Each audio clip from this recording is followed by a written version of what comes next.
Olá pessoas, e aí, tudo bem? Meu nome é Aline e, bom, hoje eu vou tentar trazer para vocês um pouquinho da história do Japão, né? Eu vou falar um pouquinho sobre os shoguns, né? A origem desse título, quem são os shoguns, né? Bom, e eu resolvi falar sobre isso porque recentemente em Westworld, na segunda temporada, né, da série da HBO, a gente teve um outro parque que foi apresentado, né? E esse parque é o Shogun World, que é baseado na época em que os shoguns dominavam o Japão. E eu resolvi trazer um pouquinho para vocês dessa história, né? Porque muitas pessoas ficaram assim na dúvida de quem que era o shogun, né? Qual era o papel deles dentro da sociedade japonesa. E bom, resolvi trazer isso a título de curiosidade, né? Para quem tem interesse e para quem gosta de história, né? Assim como eu. Eu não sou historiadora e nem especialista na área. Todas as informações aqui contidas vieram de uma pesquisa que fiz especificamente para este vídeo. Todas as fontes estarão na descrição do vídeo.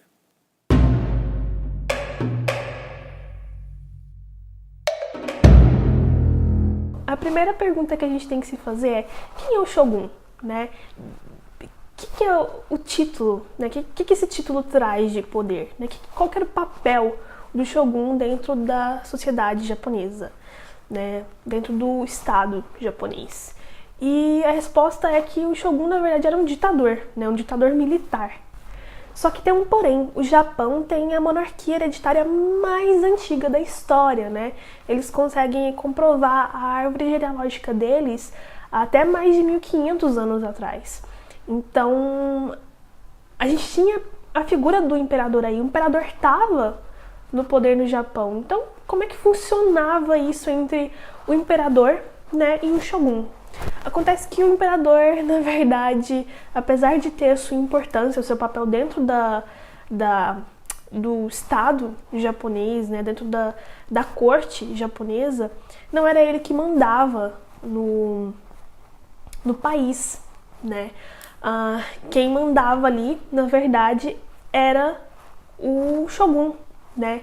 E o shogun, ele, assim, era o dono da porra toda, por assim dizer. Eles que comandavam aí o país mesmo, né?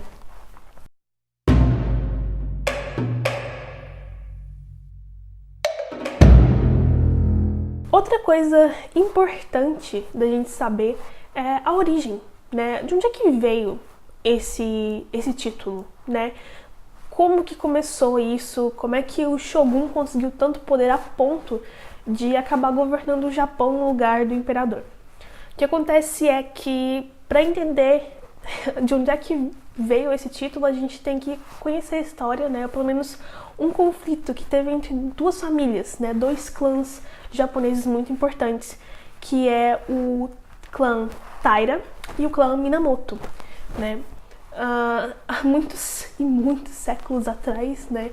Aí basicamente acho que no período do Heian, que isso era mais comum, os imperadores costumavam dar, né, certos títulos, né? Na verdade um sobrenome para os seus filhos que não eram elegíveis ao trono, né? Então, mais como uma questão de honra, né? Ele dava esse sobrenome, esse título para eles. E dois desses sobrenomes, né? É o Taira e o Minamoto. Então, assim, surgiram, né, os clãs Taira e Minamoto. Eu não sei sobre o clã Minamoto, na verdade, eu não consegui achar essa informação, mas eu sei que o clã Taira era conhecido como um clã de samurais, né, de guerreiros, né? O que acontece é que tem um carinha chamado Taira no Kiyomori que resolveu dar um golpe de estado, né? E ele acabou colocando o netinho dele de 2 anos de idade no trono quando o último imperador que estava no poder saiu, né? Ele saiu do seu posto e ia entrar um novo. Então ele acabou dando um golpe de estado aí, o Taira no Kiyomori, e colocou o netinho dele de 2 anos no poder, e esse menino ficou conhecido como Imperador Antonuki. E aí vem um grande conflito entre as famílias Taira e Minamoto, porque o próximo na linha de sucessão era o príncipe Mochihito, e o Mochihito não gostou dessa história. E aí ele chamou os Minamoto para ajudar ele a conseguir, né, o trono dele de volta. Nessa época, quem estava à frente do clã Minamoto era o Minamoto no Yorimasa, né?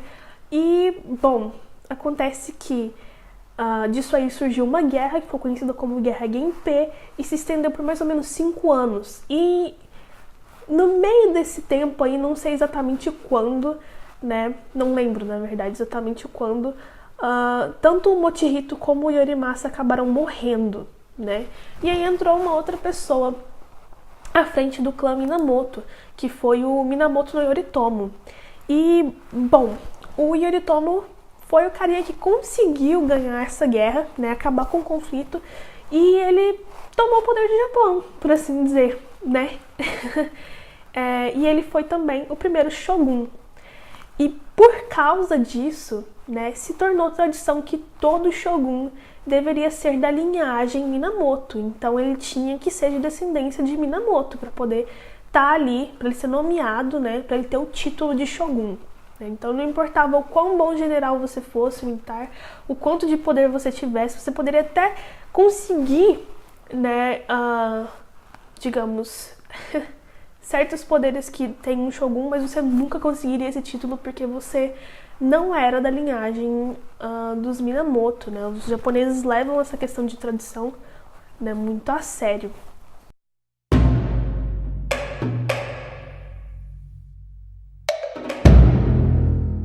E aí vem uma outra coisa que me chamou muita atenção enquanto eu estudava sobre isso para poder falar para vocês, né, sobre esse assunto para poder falar para vocês, que é o poder que esses shoguns conseguiram ao longo dos séculos, né? Porque a gente teve vários shogunatos, né? O Bafukus, né? Que é o...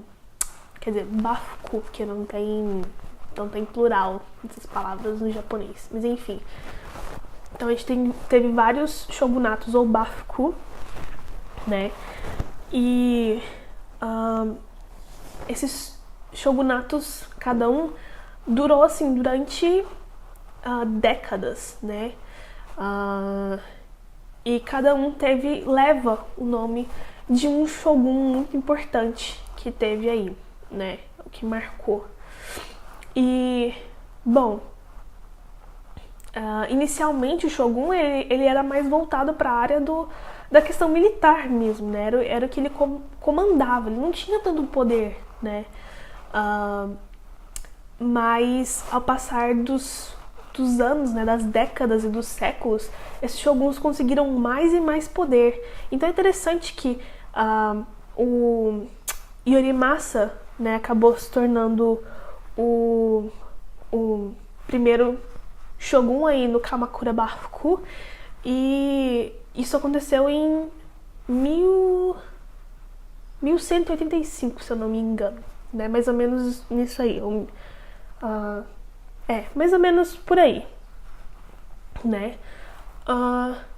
E depois disso, né, ele tinha um certo poder, mas aí séculos depois, né, já em outro Bafuku, mais especificamente aí, o Bafuku que eu tô falando é o Muromachi Bafuku, né, em que a gente teve um shogun chamado Ashikaga Yoshimitsu, né, e o clã Ashikaga era, como eu disse, né, da linhagem Minamoto, né?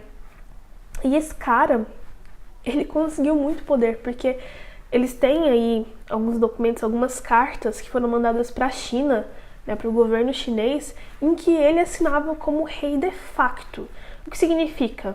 Que, na verdade, o imperador era aí uma marionetezinha, né, uma coisinha que ficava atrás dele, né, que não tinha, na verdade, poder nenhum, por assim dizer, né, na verdade não poder nenhum, mas quase nada de poder ali dentro, né, então quem comandava o Japão mesmo era Ashikaga Yoshimitsu, e ninguém escondia isso, entendeu? Não era uma coisa que estava sendo escondida, então é interessante de ver isso aí. E ao longo dos séculos eles foram conseguindo poderes de outras áreas dentro não só da corte, como do Estado japonês, dentro da religião, porque o Japão tem uma estrutura muito complexa, que envolve história, envolve linhagem, envolve tradição. Então, muitas dessas tradições, essas coisas foram trazidas ao longo dos séculos, e para você conseguir poder dentro de certas áreas, tinham certos impedimentos, igual eu disse, a questão do Shogun, por exemplo, que só poderia ser nomeado um Shogun se ele fosse da linhagem Minamoto. Então, era muito comum essas coisas assim. Então, é interessante que esses homens, né, esses shoguns, cada um aí nas décadas que estiveram no poder, eles foram conseguindo um pouquinho mais de controle de áreas diferentes dentro da sociedade japonesa, e é interessante de ver isso, entendeu? E, assim, é muito legal de ver a questão de estratégia desses caras para conseguir esse poder. Então é uma coisa que me chamou muita atenção. Depois eu vou fazer alguns vídeos falando um pouquinho sobre isso aí. E eu gostaria de falar um pouquinho mais, na verdade, sobre os unificadores do Japão. A gente teve aí, entre eles, eu acho que só um shogun, né, que foi o Tokugawa Ieyasu, mas os outros dois, os unificadores do Japão, são homens que conseguiram muito poder, né, e eles abriram certas portas pro Tokugawa Ieyasu, que acabou sendo, assim, um grande shogun. O shogunato dele foi muito forte, mas também foi o último, né. Então, assim, é algo bem interessante para outros vídeos. Enfim, gente, era isso que eu tinha pra falar pra vocês hoje. Se vocês gostaram do conteúdo, acharam interessante, deixa o like de vocês aí.